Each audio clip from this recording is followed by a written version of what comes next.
بعد فإن خير الحديث كتاب الله وخير الهدي هدي محمد صلى الله عليه وسلم وشر الأمور محدثاتها وكل محدثة بدعة وكل بدعة ضلالة وكل ضلالة في النار. أعوذ بالله من الشيطان الرجيم. أحل الله البيع وحرم الربا وقال الله تعالى في موضع آخر فإذا قضيت الصلاة فانتشروا في الأرض وابتغوا من فضل الله واذكروا الله كثيرا لعلكم تفلحون. عن أبي هريرة رضي الله عنه قال قال رسول الله صلى الله عليه وسلم إن الله طيب لا يقبل إلا طيب وأن الله أمر المؤمنين بما أمر به المرسلين ثم ذكر الرجل يطيل السفر أشعث وأكبر يمد يديه إلى السماء يا ربي يا ربي ومتامه حرام ومشربه حرام وملبسه حرام وغذي بالحرام فأنى يستجاب لذلك. رواه مسلم. وعن أبي هريرة رضي الله عنه قال قال رسول الله صلى الله عليه وسلم يأتي على الناس زمان لا يبالي المرء ما أخذ منه من الحلال أو من الحرام. رواه البخاري.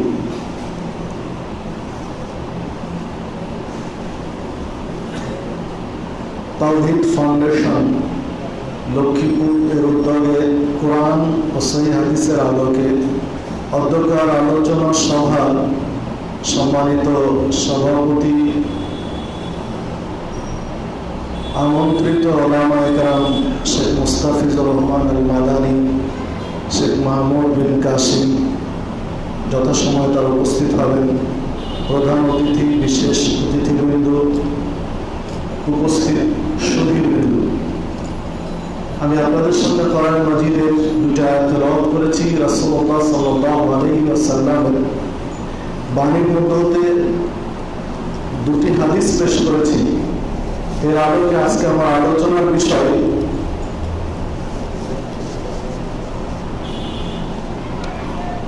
অবৈধ ব্যবসা বাণিজ্য।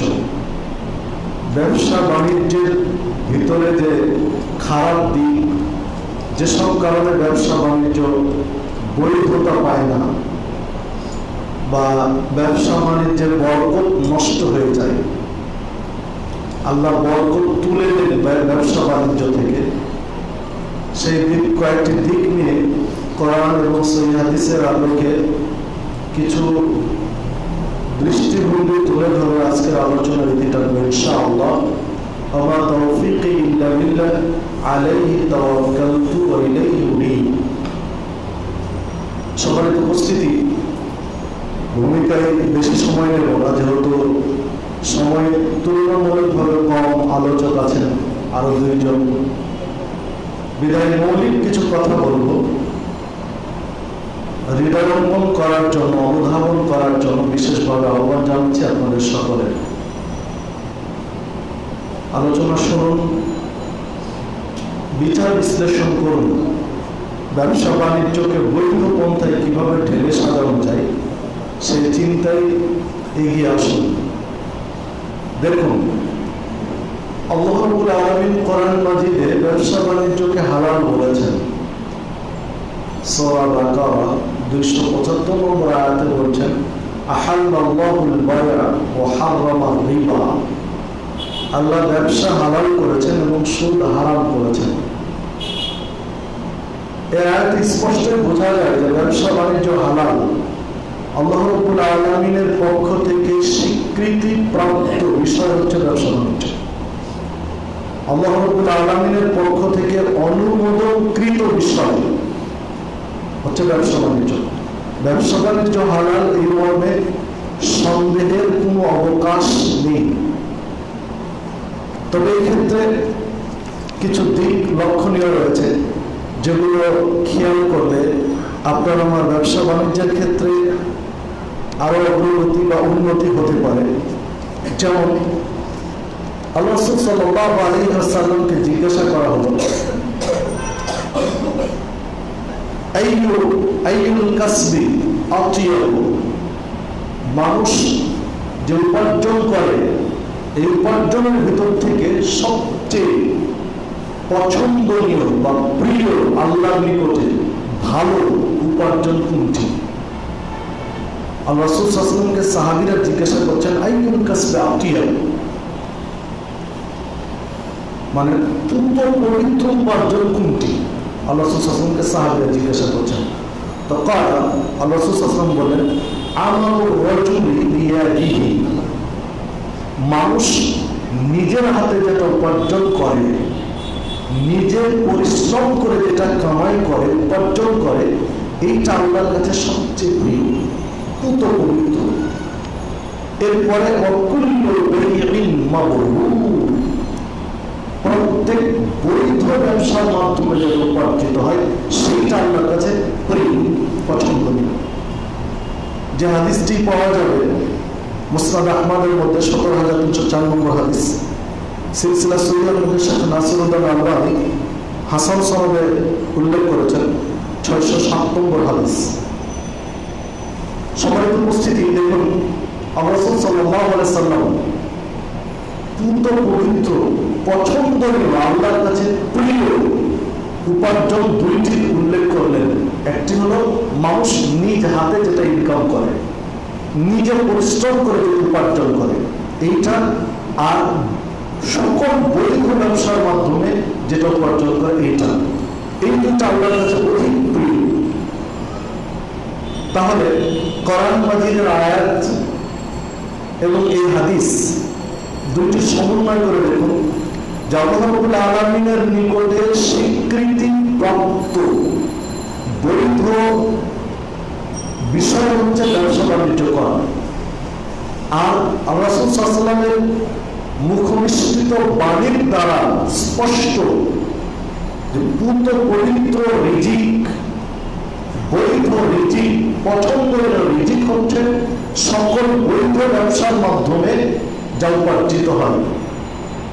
তাহলে ব্যবসা বাণিজ্যের দুইটা দিক আছে, একটা বৈধ দিক, বৈধতা, আর একটা অবৈধ। কোরআন এবং সুন্নাহ স্বীকৃত, আর অপরটা কোরআন এবং সুন্নাহ পরিপন্থী।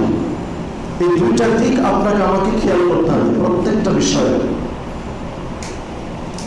তো আজকে মৌলিকভাবে যে সাইডটা নিয়ে কথা বলবো সেটা হচ্ছে অবৈধ হয়ে গেলে কোন কোন সাইড, বৈধতার দিকগুলো নিয়ে আজকে কথা নয়। যদি আল্লাহ রাব্বুল আলামিন আবার কোনোদিন সুযোগ দেন তাহলে সেই দিন কথা হবে ইনশাআল্লাহ। আজকে শুধু হারাম হয়ে যায় কি কারণে ব্যবসা, অবৈধ হয়ে যায়, অপছন্দনীয় হয়ে যায়, যে সকল কারণে সেই দিকগুলো আমরা তুলে ধরি। তো দেখুন, সবগুলো হাদিস উল্লেখ করে বিশ্লেষণ করতে গেলে সময় কুলাবে না। মূল কথার দিকে আমরা ফিরে আসছি। রাসূলুল্লাহ সাল্লাল্লাহু আলাইহি ওয়াসাল্লাম কিছু নিষিদ্ধ ব্যবসার কথা বলেছেন। নাহা আন সামানিদ দাম, আল্লাহ রাসূল সাল্লাল্লাহু আলাইহি ওয়াসাল্লাম নিষেধ করেছেন রক্ত বিক্রি করতে,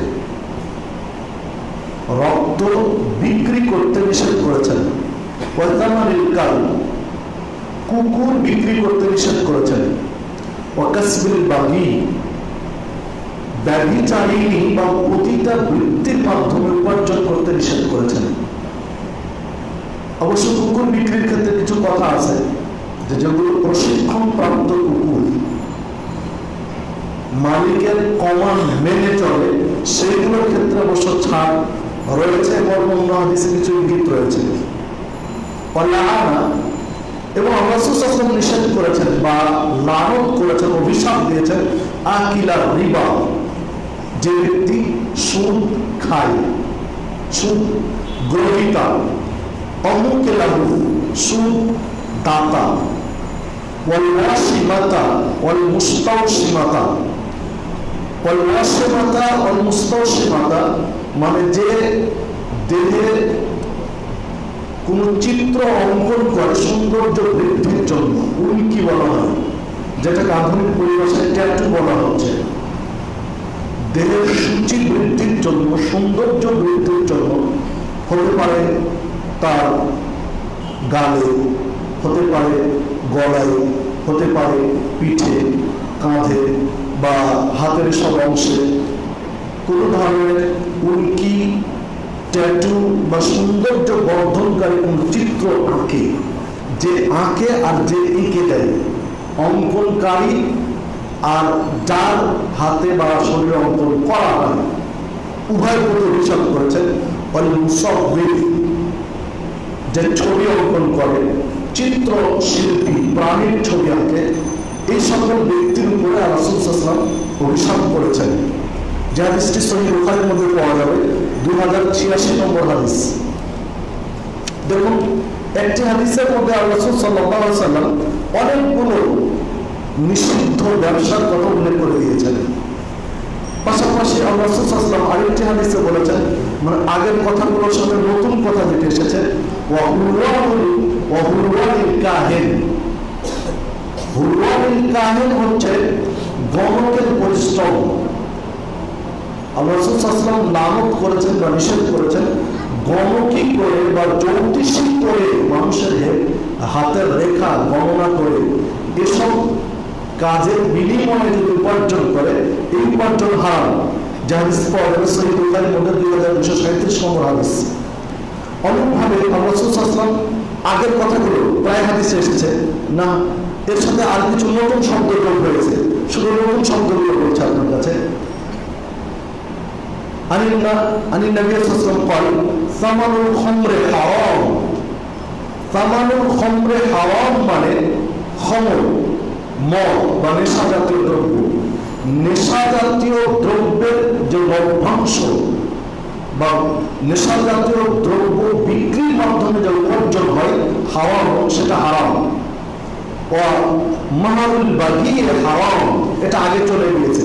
প্রতিটা বৃত্তির মাধ্যমে, দেহ ব্যবসার মাধ্যমে যে উপার্জন হয় সেটা হারাম। ওয়াসামানুল কালবি হারাম, কুকুর বিক্রির মাধ্যমে যে উপার্জন হয় সেটা হারাম। ওয়ালকুবাতু হারামুন,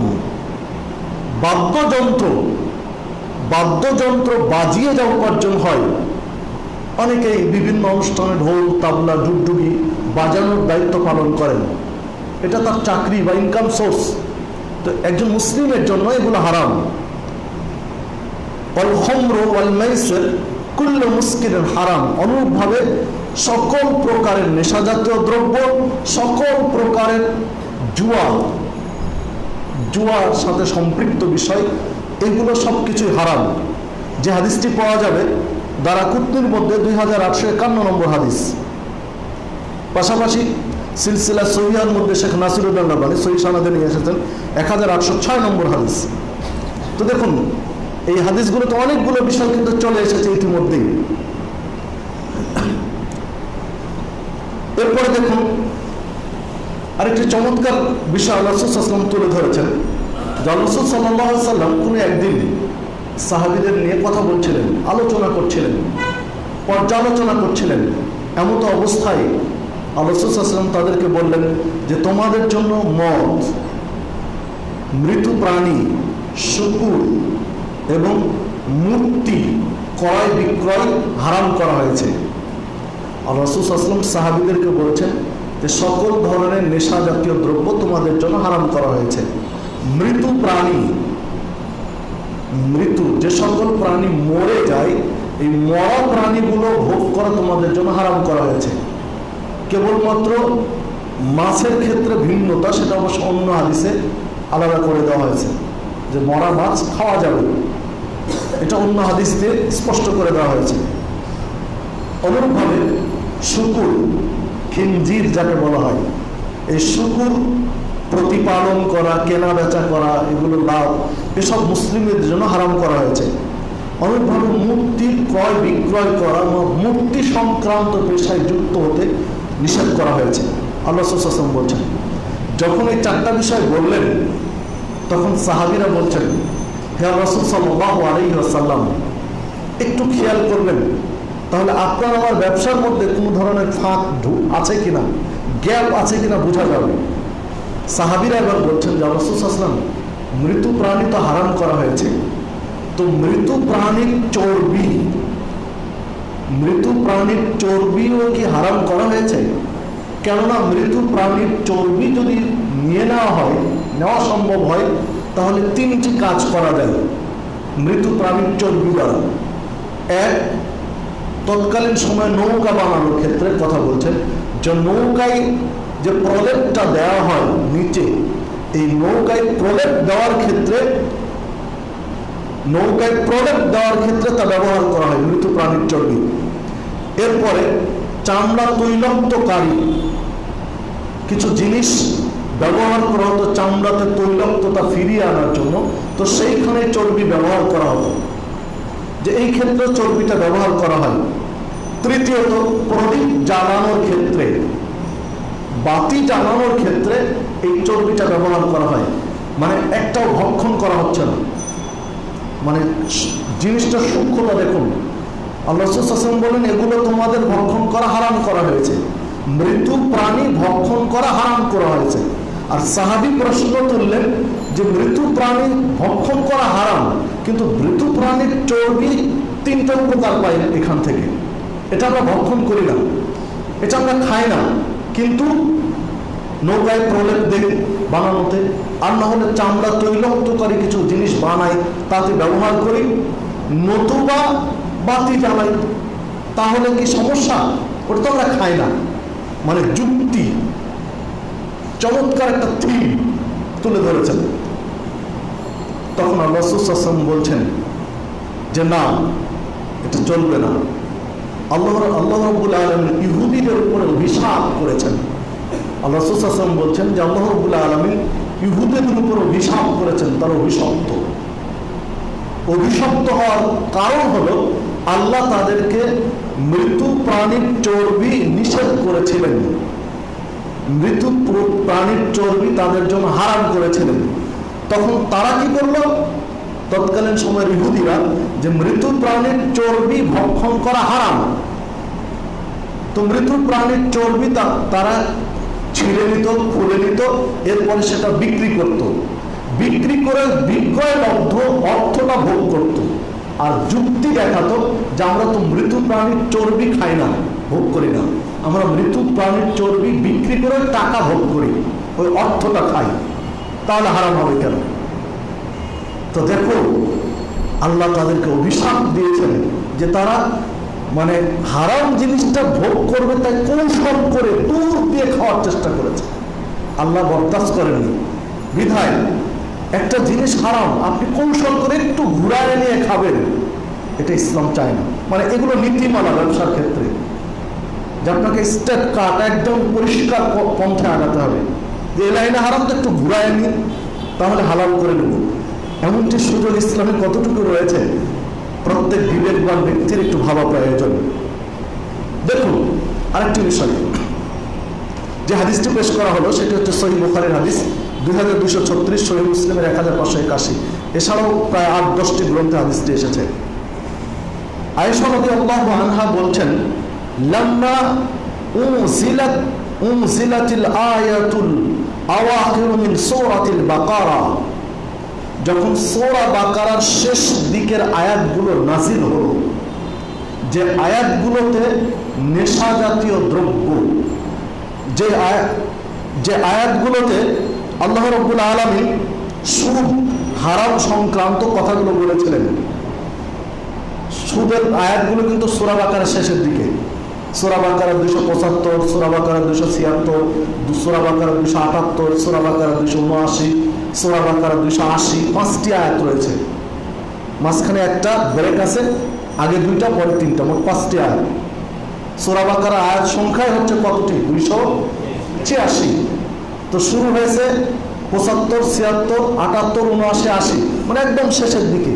সেই কথাই বলছেন আয়েশা সিদ্দিকা রাদিয়াল্লাহু আনহা, যখন সূরা বাকারার শেষের দিকের আয়াতগুলো নাজিল হলো, তখন আল্লাহ রাসূল সাল্লাল্লাহু আলাইহি ওয়াসাল্লাম, খরাজা রাসূলুল্লাহ সাল্লাল্লাহু আলাইহি ওয়াসাল্লাম, আল্লাহ রাসূল সাল্লাল্লাহু আলাইহি ওয়াসাল্লাম বের হলেন। কোথায় বের হলেন? আর এক হাদিসে এসেছে মসজিদে বের হলেন, মসজিদে নববীতে। সূরা বাকারার শেষের সুদের আয়াতগুলো নাজিল হয়েছে, আল্লাহ রাসূল সাল্লাল্লাহু আলাইহি ওয়াসাল্লাম সাহাবীদেরকে ডাকলেন, মসজিদে ডাকলেন, মসজিদে ডেকে আয়াতগুলো শোনালেন, সুদ হারাম এই সংক্রান্ত আয়াতগুলো শোনালেন। আয়াতগুলো শোনানোর পরে ফাকালাহুন্না ফিল মসজিদ, মসজিদে আয়াতগুলো শোনালেন যে দেখো আল্লাহ এই কথা বলে দিয়েছেন। আল্লাহ বলে দিয়েছেন আহাল্লাল্লাহুল বাই'a ওয়া হারামার রিবা, আল্লাহ তোমাদের উপরে ব্যবসা হালাল করেছেন, সুদ হারাম করেছেন।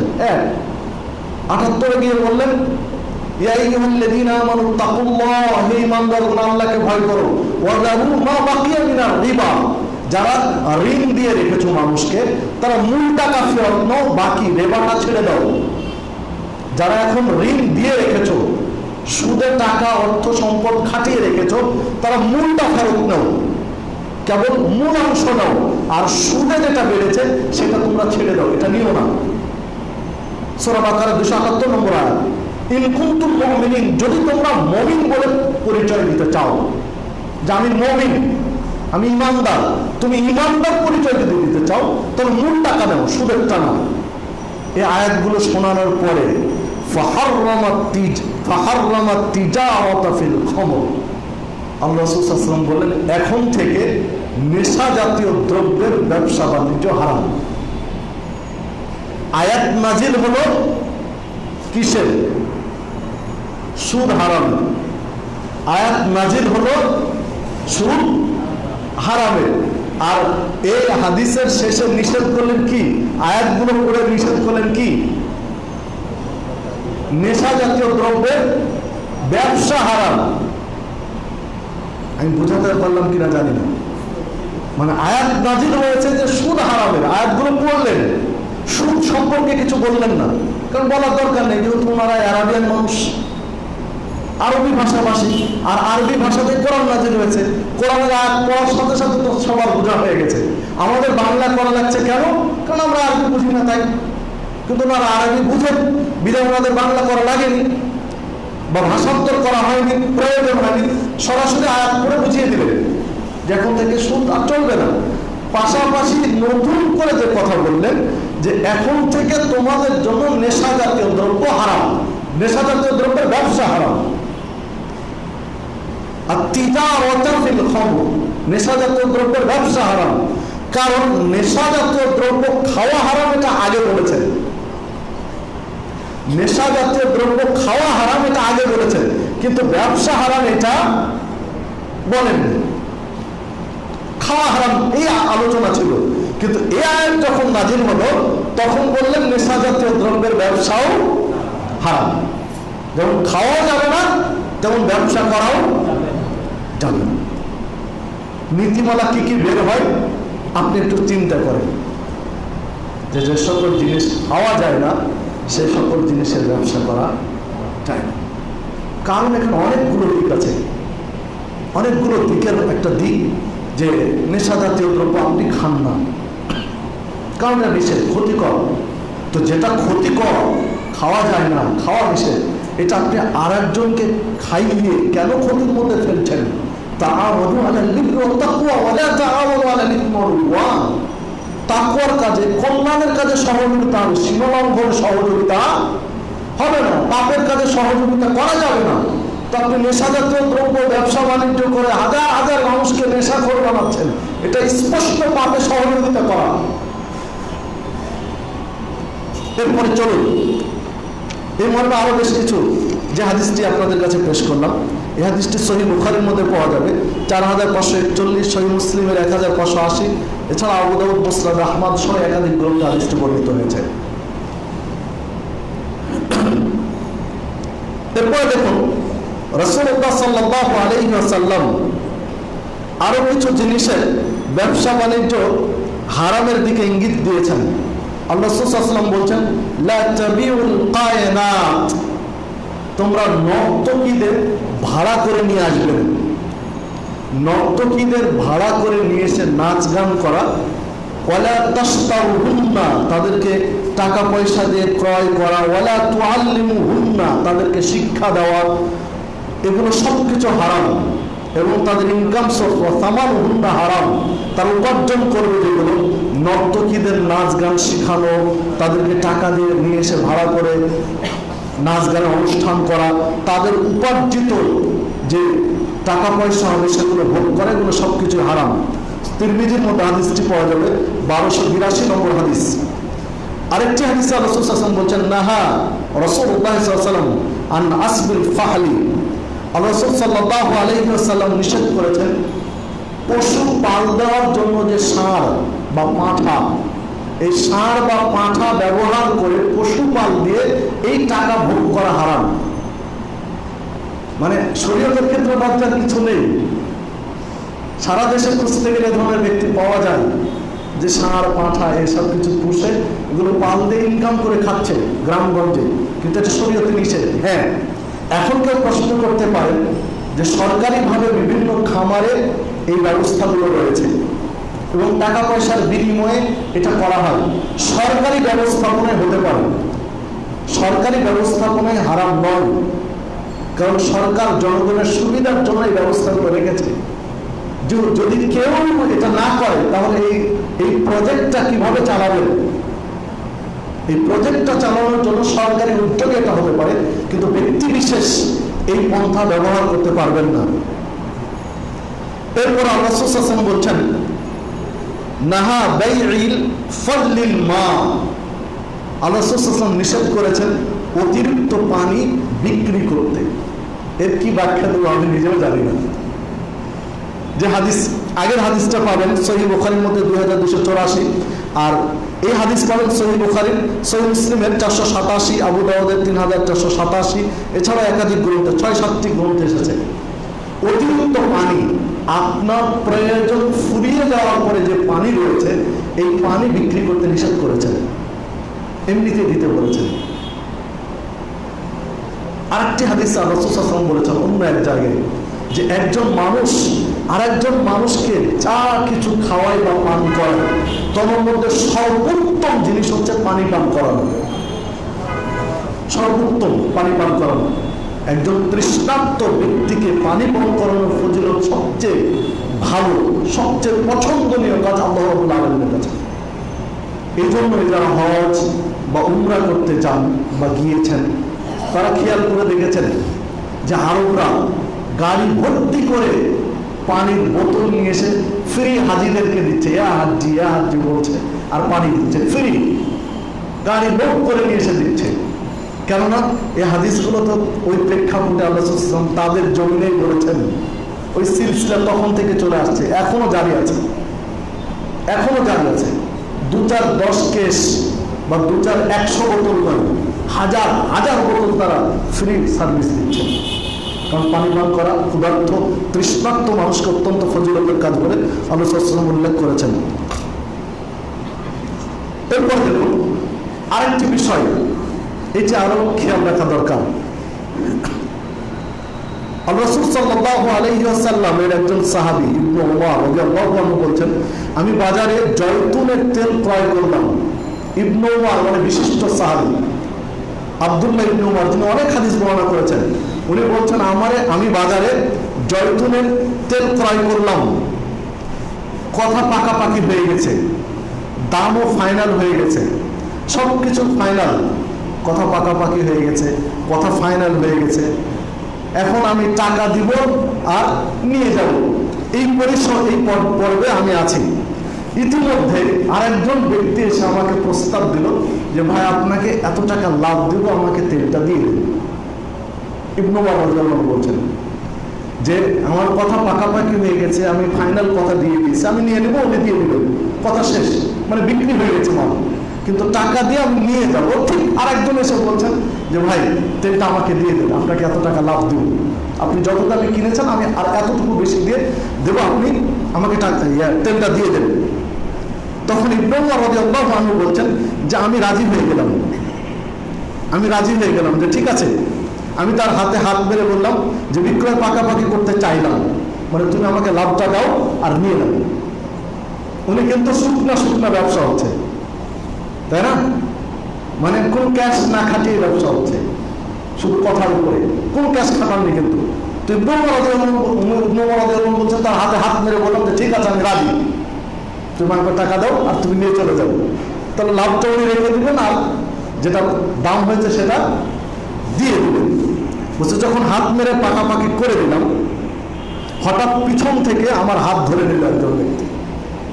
আমি তাকে দিয়ে দিব, পিছন থেকে একজন হাত টেনে ধরলাম একজন ব্যক্তি। আমি পিছনেতে চেয়ে দেখলাম যে কে হাত ধরলো, তো পিছনে দিয়ে চেয়ে দেখি জায়েদ ইবনে সাবিত রাদিয়াল্লাহু আনহু, আল্লাহ রাসূল সাল্লাল্লাহু আলাইহি ওয়াসাল্লামের বিশিষ্ট আরেকজন সাহাবী, তিনি আমার হাত টেনে ধরেছেন।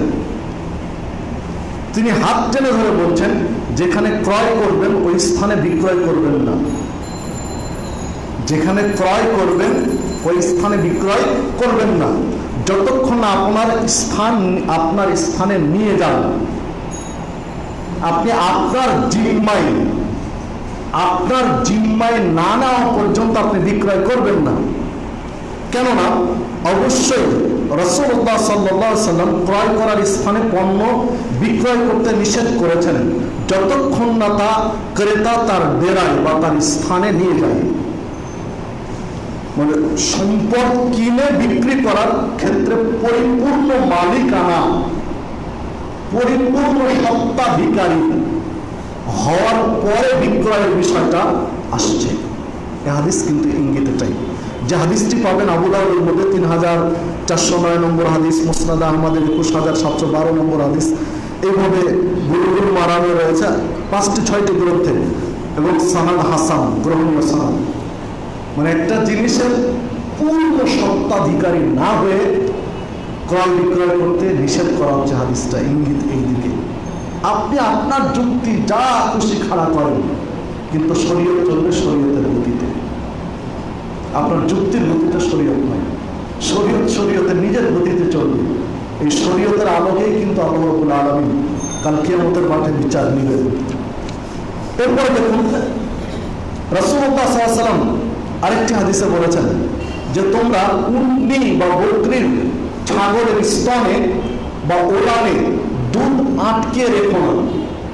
বিক্রি করতে বাজারে নিয়ে যাচ্ছ ছাগল, গরু বা উট, তো ওলানে দুধ আটকে রেখে, মানে 1 দিন বা 2 দিন দুধ দহন না করে বাজারে নিয়ে যাচ্ছ, এতে কি হবে? ক্রেতা প্রতারিত হবে। ক্রেতা দেখবে ওলানে অনেক দুধ, তাহলে গাভী খুব ভালো, ছাগল ভালো, কিন্তু বাড়ি গিয়ে প্রথম দিন হবে, তারপরে আর নেই, অল্প অল্প হবে। তো এই কাজ তোমরা করো না। যে ব্যক্তি এর পশু ক্রয় করে সে দুধ গ্রহণের পরে 2টি অধিকার রাখে।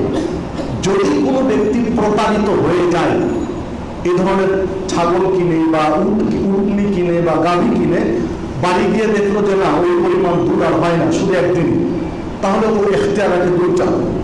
সে চাইলে এই ক্রয় টিকবে, আর না চাইলে আবার ফেরত দিবে। ফেরত নিতে বাধ্য ইসলামী শরীয়তে।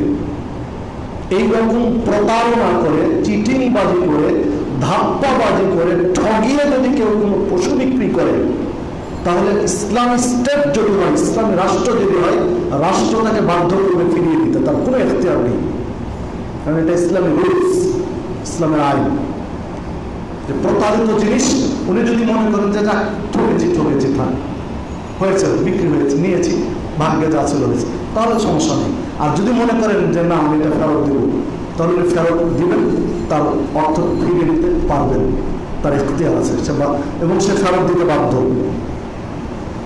এই কথাটি বলার পরে আল্লাহ রাসূল সাল্লাল্লাহু আলাইহি ওয়াসাল্লাম বলছেন যে তবে 100 পরিমাণ খেজুর ওই ছাগল বা উটনি বা গাভীর মালিককে দিবেন। এই জন্য দিবেন, ওই যে গোলামের দুধ দহন করে খেয়েছে, তো দুধ যে খেয়ে নিয়েছে ও তো ফেরত দিয়ে দিল, গাভী তো ফেরত দিয়ে দিল, উটনি ফেরত দিয়ে দিল, কিন্তু দুধ কিসের বিনিময়ে খাবে? তাহলে এর বিনিময়ে খেজুর দিয়ে দিল, তাকে খেজুর দিয়ে এটা পরিশোধ করে দিবে। যে হাদিসটি পাওয়া যাবে সহিহ বুখারীর মধ্যে 2184, সহিহ মুসলিমের 1515, এছাড়া আবু দাউদ, মুসনাদ আহমদ, সহিহ ইবনে হিব্বান, হিরাউল গালিব সহ একাধিক গ্রন্থ এসেছে। তাহলে বোঝা গেল পশু প্রাণী বিক্রির ক্ষেত্রে বা কোনো পণ্য বিক্রির ক্ষেত্রে প্রতারণার আশ্রয় নেওয়া যাবে না। একদম স্পষ্ট হতে হবে কথা, একদম যা সত্য সেটাই হতে হবে ব্যবসা বাণিজ্যের ক্ষেত্রে। এরপর দেখুন, আল্লাহ রাসূল সাল্লাল্লাহু আলাইহি ওয়াসাল্লাম বলছেন তোমাদের কেউ যেন অপরের ক্রয় বিক্রয় করে ক্রয় বিক্রয় না করে। একজন একটা জিনিসের দাম করছে, তার দাম চলমান, এই তার দাম চলমান, দর কষাকষি করছে, এই অবস্থায় তুমি আরেকটা গিয়ে দাম বলো না। তারা যতক্ষণ তাদের এই প্রক্রিয়া চলমান রয়েছে ওই বৈঠকে, ততক্ষণ তুমি চুপ থাকো। যখন সরে গেল বা তোমাকে সুযোগ দিল যে ভাই তুমি নিলে দাম করো, তখন তুমি দাম বলবে। তার চলমান অবস্থায় এটা বলবে না। ঠিক বিয়ের ক্ষেত্রে আল্লাহ রাসূল সাল্লাল্লাহু আলাইহি ওয়াসাল্লাম এই কথাটা বলেছেন। এই হাদিসের মধ্যে বলেছেন যে তার মুসলিম ভাইয়ের বিয়ের প্রস্তাবের উপরে নিজের বিয়ের প্রস্তাব যেন না দেয়। একটা নারীকে বিয়ের জন্য একজন প্রস্তাব দিয়েছে, ওই প্রস্তাবের কথা চলছে, দুই ফ্যামিলির মধ্যে কথা চলমান, এই অবস্থায় আরেকজন প্রস্তাব দিতে পারবে না, এটা শরীয়তে নিষেধ। হ্যাঁ, যখন তারা প্রস্তাব দিয়ে হয় হ্যাঁ বললো, তাহলে তাহা পজিটিভ আগাই, আর যদি না বলে নেগেটিভ, তাহলে এবার তৃতীয় পক্ষ গিয়ে আবার প্রস্তাব দিতে পারবে। অথবা এই পক্ষ যদি সুযোগ দেয় যে আমি বলেছিলাম আমার সাথে হচ্ছে না, মিলছে না, তাহলে আপনি কথা বলুন, তাহলে বলতে পারবেন। যে হাদিসটি পাওয়া যাবে সহিহ বুখারীর মধ্যে 5142 নম্বর হাদিস। এরপর দেখুন আল্লাহ রাসূল সাল্লাল্লাহু আলাইহি ওয়াসাল্লাম বলেছেন, যেটা আমাদের ব্যবসা বাণিজ্যের ক্ষেত্রে এখন অধিক হারে পরিলক্ষিত হয়, সেইটি হচ্ছে আল্লাহ রাসূল সাল্লাল্লাহু আলাইহি ওয়াসাল্লামকে বলতে শুনেছি, আবু কাতাদা আনসারী বলছেন যে তোমরা কেনা বেচা অধিক কসম খাওয়া থেকে দূরে থাকো। বেশি বেশি শপথ করে যে আল্লাহর কসম এত টাকা দিয়ে কিনেছি, আল্লাহর কসম এত টাকা দিয়ে কিনেছি, মানে বারবার কসম করে, যদি সত্য হয়ে থাকে। বাস্তবে কথার কথা একটা জিনিস 5,000 টাকায় কেনা, আল্লাহর কসম আমি 5,000 টাকায় কিনেছি, 200 বা 500 টাকা লাভ না দিলে আমি বিক্রি করবো না। আসলে আপনি 5,000 টাকাই কিনেছেন, ওর দাম কিন্তু 5,000ই কিনেছেন, আপনি 500 টাকা লাভ দিবেন, কিন্তু ওটাই বারবার কসম করছেন, আল্লাহর কসম 5,000। তো এই বারবার কসম খাবেন, মানে সত্য হলেও খেতে নিষেধ করছেন, নিরুৎসাহিত করছেন। আর যদি মিথ্যা হয় তাহলে তো সেটা বলার অবকাশই রাখে না। দাম 3,000 আর আল্লাহর কসম 5,000 টাকা দিয়ে দিয়েছি, এটা তো বলার দরকারই নেই। সত্যটাই যদি নিরুৎসাহিত হয়, দাম অরিজিনাল 5,000-এ কিনেছেন, তারপরেও যদি সেটা বলতে আল্লাহ নিষেধ করেন যে বারবার কসম খেয়ে হলো, আপনি যদি বিশ্বাস না করেন একবার বলবেন ভিন্ন কথা, কিন্তু বারবার বলছেন, এই বারবার বলতে নিষেধ করলেন। আল্লাহ রাসূল সাল্লাল্লাহু আলাইহি ওয়াসাল্লাম বলছেন যে কেননা তা ক্রয় বিক্রয় বৃদ্ধি করে। কসমের বেনিফিটটা দেখুন, আল্লাহ রাসূল সাল্লাল্লাহু আলাইহি ওয়াসাল্লাম বলছেন যে কসম করে ব্যবসা বাণিজ্য করলে কসমের বিনিময়ে ক্রয় বিক্রয় বৃদ্ধি হয়, কিন্তু তার বরকত মুছে যায় বা নষ্ট হয়ে যায়।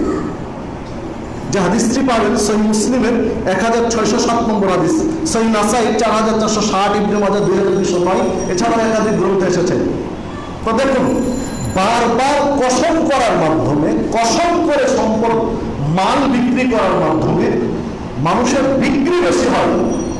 এই জন্য মানুষ প্রতারিত হয় যে বেশি বিক্রি হচ্ছে, কেন করবো না। কিন্তু আল্লাহ রাসূল সাল্লাল্লাহু আলাইহি ওয়াসাল্লাম বলছেন তোমার বিক্রি বেশি হয় কিন্তু বরকত নষ্ট হয়ে যায়, বরকত কমে যায়। এই হাদিসে ইঙ্গিত পাওয়া যায় যে বেশি বিক্রি হলে আপনি লাভবান হবেন এটা নয়।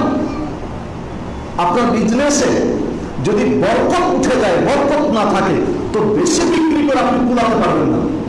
বিক্রি হবে বেশি, কিন্তু মাস শেষে হিসাব করে দেখবেন যে তেমন কিছু নাই, যেভাবে এসেছে ওভাবে আবার শেষ হয়ে গেছে, কারণ এখানে বরকত নেই।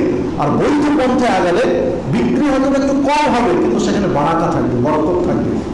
মাস শেষে হিসাব করে দেখবেন আপনার মাথায় মিলবে না যে গত মাসে এত টাকার বিক্রি করে বেনিফিট ছিল এত, আর এই মাসে কম করে তার চেয়ে বেশি হলো কি করে, মানে এটা বারাকা, বরকত। আল্লাহ বরকত দিয়েছেন।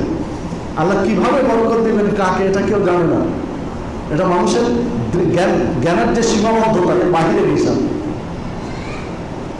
এরপরে দেখুন আল্লাহ রাসূল সাল্লাল্লাহু আলাইহি ওয়াসাল্লাম ব্যবসায়ীদের লক্ষ্য করে আরেকটা কথা বলেছেন, যে হাদিসটিও আমরা ব্যবসায়ী যারা তারা খেয়াল রাখতে পারি। দেখুন আল্লাহ রাসূল সাল্লাল্লাহু আলাইহি ওয়াসাল্লাম বলছেন ইয়া মা'শারাত তুজ্জার, তাজের মানে ব্যবসায়ী, আর তাজের এর বহুবচন হচ্ছে তুজ্জার। ইয়া মা'শারাত তুজ্জার, হে ব্যবসায়ীগণ, একদম খাস করে ব্যবসায়ীদেরকে বলছেন ইয়া মা'শারাত তুজ্জার, হে ব্যবসায়ীগণ, ইন্নাল বাই'a ইয়াহদুরুহু হালিফ ওয়াল লাগব, হে ব্যবসায়ীগণ, তোমরা বিক্রয়কালে মিথ্যা শপথ করে বসো, বিক্রয়ে তোমরা অহেতুক শপথ করো, এবং মিথ্যার আশ্রয় নাও বা বহুলা কথা বলে ফেলো। যেটা বলা উচিত নয় সেই রকম কথা বলে ফেলো, বিধায় তোমাদের এই পাপটা, তোমরা যে মিথ্যা কসম করছো ব্যবসায়ী, বা অহেতুক শপথ করছো, মিথ্যার আশ্রয় নিচ্ছ ব্যবসায়ী, বা খারাপ কথা বলছো ব্যবসায়ী, এগুলো পাপ যে হয়েছে, পাপটাকে তোমরা ধুয়ে ফেলে দাও। কি দিয়ে ধুবে? বিসাদাকা, সাদাকা করার মাধ্যমে। ব্যবসায়ীদেরকে স্পেশাল ভাবে সাদাকা করতে নির্দেশ দিলেন আল্লাহ রাসূল সাল্লাল্লাহু আলাইহি ওয়াসাল্লাম, যে তোমরা বেশি বেশি সাদাকা করো, দান করো। সাদাকা করলে, দান করলে অহেতুক যে কাজগুলো হয়েছে, শপথ, মিথ্যা শপথ বা মিথ্যাচার বা ব্যবসার ক্ষেত্রে খারাপ কিছু, এইটা আল্লাহ চাহে তো মুছে দিবেন, ধুয়ে দিবেন এই পাপটাকে। যে হাদিসটি বর্ণিত হচ্ছে আবু দাউদের মধ্যে 3326, নাসাই 4063, এসব একাধিক গ্রন্থে এসেছে। এরপরে দেখুন, মানে এগুলো নিষিদ্ধ ব্যবসা।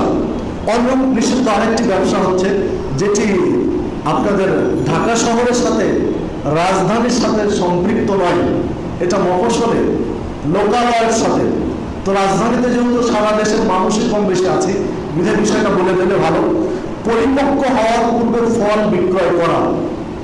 যাদের ফলের বাগান আছে, যে কোনো ফল হতে পারে, আপেল, কমলা, আঙ্গুর, আম, জাম, কলা, কাঁঠাল, লিচু, বাণিজ্যিকভাবে এখন চাষ হচ্ছে, বড় চাষ হচ্ছে বাণিজ্যিকভাবে। এরপরে বাণিজ্যিকভাবে স্ট্রবেরি চাষ হচ্ছে, বাণিজ্যিকভাবে এখন চাষ হচ্ছে ড্রাগন চাষ হচ্ছে, পেয়ারা চাষ হচ্ছে বাণিজ্যিকভাবে।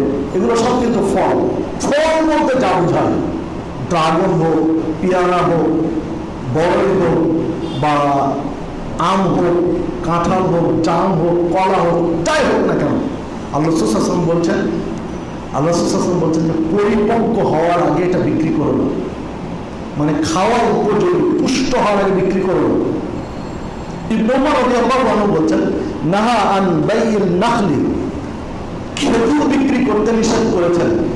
কতদিন? হাত্তা ইয়াজরুহা ওয়া আনিস সুনবুলি হাত্তা ইয়াবয়াদ, মানে খেজুর পুষ্ট হওয়া, একদম পরিপক্ক হওয়া, খাওয়ার উপযোগী না হওয়া পর্যন্ত তোমরা খেজুর বিক্রি করো। খেজুর একটা ফল। এরপরে আল্লাহ রাসূল সাল্লাল্লাহু আলাইহি ওয়াসাল্লাম বললেন যে শস্য দানা, যেগুলো শীষ হয়, এই শস্য দানা সোনালি কালারের না হওয়া পর্যন্ত, মানে পাকা রং না ধরা পর্যন্ত তোমরা বিক্রি করো না।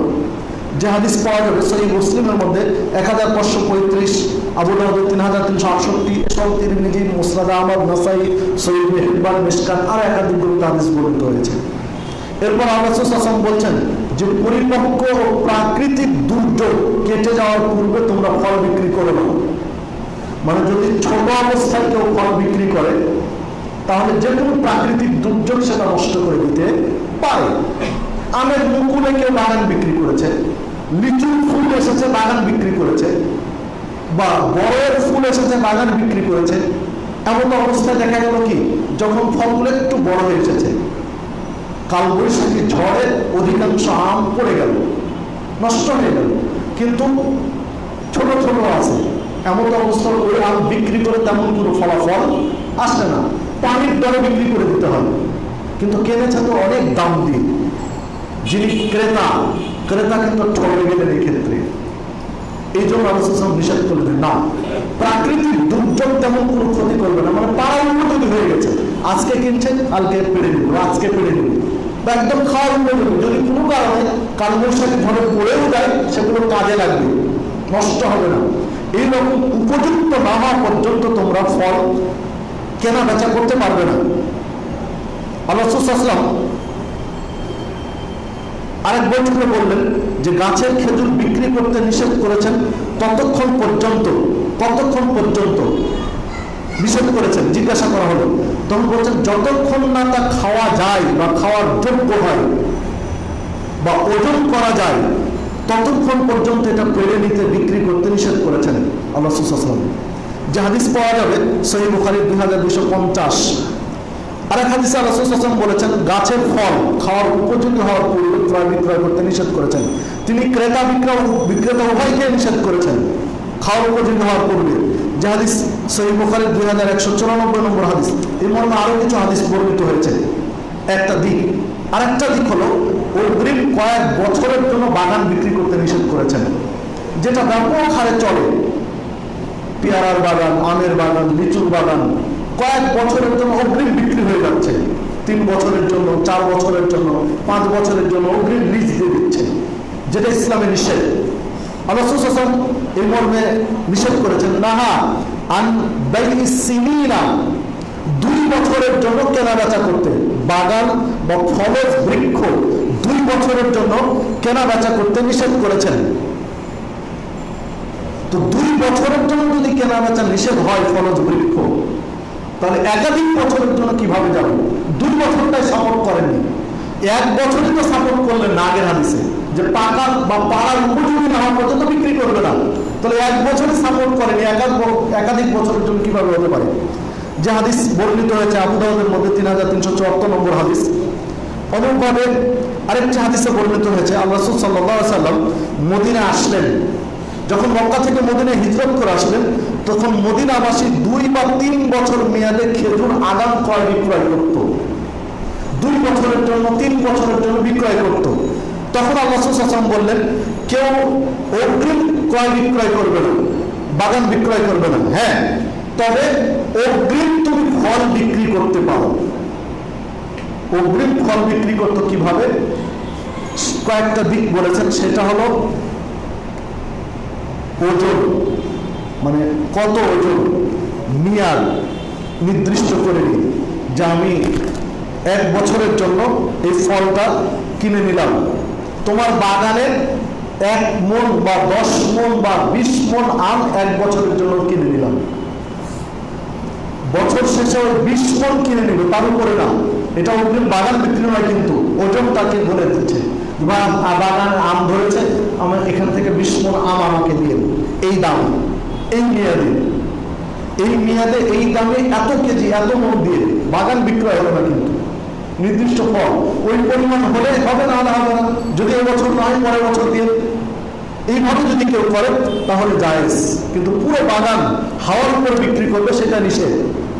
এই মর্মে যেটি হাদিস আল্লাহ রাসূল সাল্লাল্লাহু আলাইহি ওয়াসাল্লাম বলেছেন সহিহ বুখারী 2240 নম্বর হাদিস। এরপর দেখুন, অধিকারে আসার পূর্বে পণ্য বিক্রি করা। আপনার অধিকারে আসেনি, আপনার হস্তগত হয়নি, পূর্ণ সত্ত্বাধিকার আপনার হয়নি, এই অবস্থায় ক্রয় বিক্রয় করতে আল্লাহ রাসূল সাল্লাল্লাহু আলাইহি ওয়াসাল্লাম নিষেধ করেছেন। যদিও এর মর্মে কিছু কথা আগে হয়ে গেল। আল্লাহ রাসূল সাল্লাল্লাহু আলাইহি ওয়াসাল্লাম এই মর্মে বলছেন যে রাসূল সাল্লাল্লাহু আলাইহি ওয়াসাল্লাম নিষেধ করেছেন, তা হলো অধিকারে আসার পূর্বে ক্রয় বিক্রয় করতে।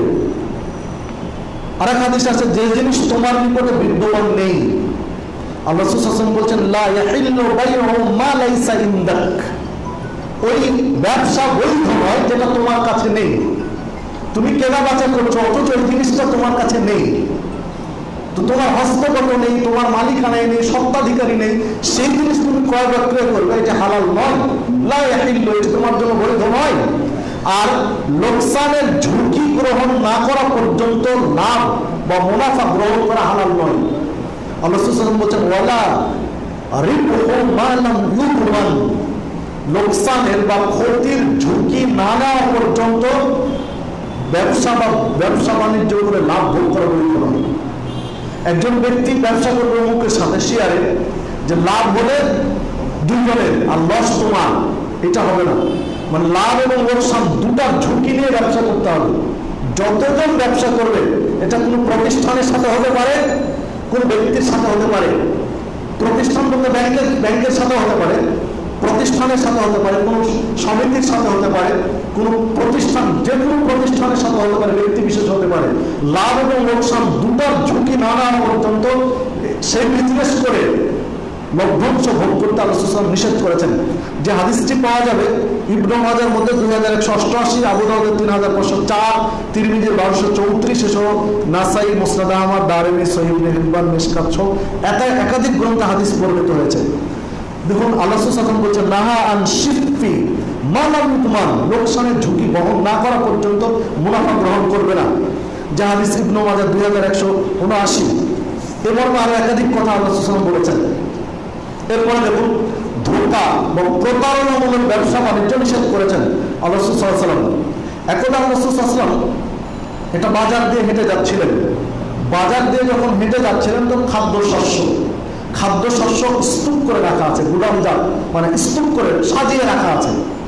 চাউল, গম বা এই জাতীয় জিনিস যারা ব্যবসা বাণিজ্য করে সাজিয়ে সুন্দর করে রাখে বা সুন্দর করে রাখা আছে। তো আল্লাহ রাসূল সাল্লাল্লাহু আলাইহি ওয়াসাল্লাম ওই সাহাবীর কাছ দিয়ে, ওই ব্যবসায়ী সাহাবীদের কাছ দিয়ে যেতে গিয়ে ওই খাবার স্তূপের মধ্যে হাত ঢুকিয়ে দিলেন। খাবারের মধ্যে হাত ঢুকিয়ে দিলেন। হাত ঢুকিয়ে দেখছেন ভিতরে ভেজা ভেজা ভাব, স্যাঁতস্যাঁতে, মানে উপরের শুকনো অংশগুলো, শুকনো জিনিসগুলো উপরে দিয়েছে শস্য, আর ভেজাটা আছে ভিতরে। বোঝাতে পারলাম কিনা জানি না।